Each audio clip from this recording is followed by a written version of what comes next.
So buleen kiyya akkuma amma agartaa jirtan justice for Haacaaluu Hundeessaa bifa jedhuun amma kun fuula keenya dura barali'aa jira. Yeroo fitana justice for Haacaaluu Hundeessaa. Daawwattootaa fi hordoftoota keenya amma akkuma beekamu guyyaa irraan tanaa kana magaalaa Edmonton xarafatti bakka aviation centerii jedhamu West of Edmontonitti baanee qophii addaa qabannee isiniif dhiyaannee jirra. Qophiin kunis maal seetan akkuma beekamu akka Albertaatti jechuudha.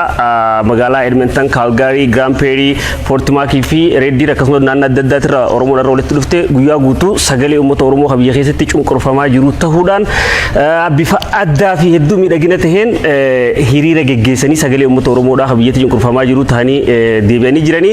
Sanirratti dabalataan ajjeechaan seera maleedhaa kan obboleessa keenyaa fi artistii kabajamaa fi jaalatamaa Haacaaluu Hundeessaa irratti godhamte immoo waan hedduu nu gaddisiiseef justice for Haacaaluu waan jedhu xayyaara irratti hidhuudhaan baanaara tokko balaliisuudhaaf jechuudha.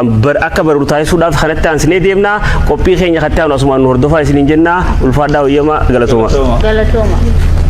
Gaadhaa samboodaan waan adda addaa irratti barreeffamee fi waan jirullee akkasitti waliin ilaalu ta'a jechaadha. Jalqaba bakka irraa ka'u san xiqqoo waan haalli balaafsanii bijataan taaneef achi bakka nuti hin jirretti kaasanii garana fidaa jiranii. Maaltu as fidee maaliif har'aan tana jirtanii? Maaltu egaa hiriira guddaa san xumurtan booda karaa makiinaa kan randu addaa binu fidee caaffaa kana keessa? Sagalee justice for Haacaaluu sagalee justice for Haacaaluu jedhu helikooppitariin dhageessisuu fi hawaasa Edmonton amma xayyaarri ka'ee jira. So san eegaa jira hunoo asinii akkasitti balaa. So akkuma agartanitti ammaan tana laayivii huni jechuun wanni beekuu qabdan dalagaa isaati malee idea isaati. Kanaafuu so asirratti wanni godhaa jiru justice for Haacaaluu kan jiru irratti ilaaltanii agartanii justice for Haacaaluu irratti jira. Kana jechuun inni Haacaaluudhaan nuuf haa bu'u jechuudha. Akkasumas alaabaa teenya alaabaa sabboonummaa fi qabsoo bilisummaa Oromoo kan taate irratti argitanii sadarkaa hanganatti mul'atutti waan bareedaa hojjechuu jirra waan ta'eef qabsoon Oromoodhaa sadarkaa kana gahee jira. Justice for Haacaaluu Hundeessaa barreeffamni jedhu samii gubbaan mul'ata. Samii gubbaan mul'achuu jira. Justice for Haacaaluu Hundeessaa waan jedhu qabatee beektanii ka xayyaarri balali'uu jira. Alaabaa adda bilisummaa wareegamni qaqqaaliin hedduun itti kaffalame abbootii teenyarraa akaakilee teenyarraa qeerroon hedduun aarsaa wasumatti obboleettiin teenya kabajamtuu fi jaalatamtuu obboleettii teenya Hakimaa Isaa namni waan kan hunda ispoonsara nu godhee gartee waan kan nu dalagaa jiru isiidha.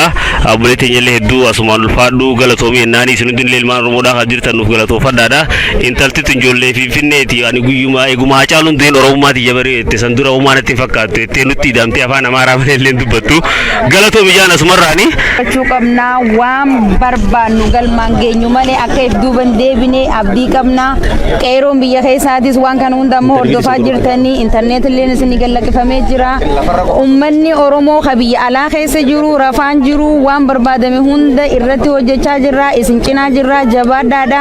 Ni injifannaa mootummaa gabroonfataa mootummaa naftanyaa mootummaa Abiyyi Ahmad hanga firraa hiddaan buqqisnutti hirrafnu qeeroon biyya alaatii fi biyya keessaatis jabaadhaati mirga keenyaaf haa falmannu kanuma dhaamsa kiyyaa jabaadhaa. Hedduu galatoobii mee asitti aan Sudaan obboleen keenya kun hawwan keenya kun maaliif akkas dhufanii fi obboleen keenya hawwiidhaa fi akkasumatti saaddeeriskoon guyyaa irraan tana kana maaltu asisin dhaabe guyyaa magaalaa keessa hojii deemaa oollee waa hedduu godhaa oollee amma immoo bakka tana maaliif dhaabbataa jirtan mee asirratti dhaamsa isa dabarsitan. Dhugaa hedduu galatoomaa hedduu Edmonton Albertaa waan nama boonsisu especially Abdurrazaaq atilleen akka nama tokkotti hoogganoo community kana nama galateeffamuu qabu keessaati nama tokko itti dadhabdee waan meeqa itti jibbaattee godhaa jirta. Akkasuma obboleettii teenya irraa wal agarree wal barnoota gaarii dhugaa nu boonsitee lafatti illee akka addatti wanda godhaa oollee ara protest godhaa oollee kun samii gubballee baanee samii gubbaas godhu jirra justice for Hacaaluu Hundeessaa ammallee uummata hoogganoota keenya warra mana hidhaa jiru akka jirutti hanga nuu baasu abiyyi fi Itoophiyaa hanga torban dachii dabarsinutti alaa namni ol galuulleen hin jiru harkallee hin kanninu Oromiyaan tan Oromoo qofa akkasi jala buree beekuu danda'udha qaba Abiyyi Ahmad. Ayyee dugalatoomee buleete nyerisko mee ati si hawwi. Ayyee anillee galatoomaan isin isin cuftunu Oromoon araan tana hiriira kanarratti hirmaattanii obboleetti teenyallee galatoomi jennaani isin cuftunu galatoomaa isin jenna qeeroo biyya jirtuun isin duba jira yaada keessan tarsimoo teessan hamileen isin hin cabin jabaadhaa jennaani Hacaaluun yoo dee Hacaaluu kumaatamaa jira gumaa isaanii baasna Jawahar Mahammad yoo hidhamee Jawahar kumaa jira isaan faana jira galatoomaa jennaan. So buleen kiyya akkuma amma agartaa jirtan justice for Hacaaluu Hundeessaa bifa jedhuun amma kun fuula keenya dura barali'aa jira. Yeroo fitana Justice for Hacaaluu Hundeessaa. Justice for Hacaaluu Hundeessaa. Justice for Hundeessaa. Justice for Justice for Hacaaluu Hundeessaa. Justice for